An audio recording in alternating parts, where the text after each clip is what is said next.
अस्सलामुअलैकुम। Welcome to cartoon कहानी। प्यारे बच्चों, एक गांव में एक श्याम नामी आदमी रहता था। वो तिजारत के सिलसिले में अक्सर शहर जाता आता था। उसको जानवर पालने का बहुत शौक था, इसलिए उसने एक बंदर पाल रखा था। एक दिन वो बंदर को साथ लिए शहर जा रहा था।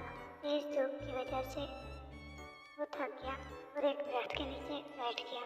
ठंडी हवा से उसे नींद आने लगी और वो सो गया। उसके सोने के बाद एक मक्खी उसके नाक पे आके बैठ गई। बंदर बार बार उस मक्खी को उड़ाता। मक्खी थोड़ी दूर जाती और फिर वापस आकर नाक पर बैठ जाती। बंदर को गुस्सा आया।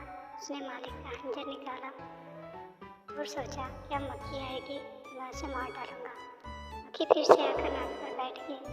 बंदर ने खंजर से वार किया और मक्खी उड़ गई।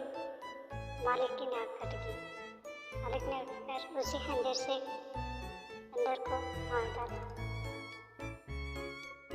प्यारे बच्चों, हमें दोस्ती सोच समझ कर करनी चाहिए। नादान की दोस्ती जान के लिए खतरनाक साबित हो सकती है। For more videos like, subscribe, press the bell icon. Thank you.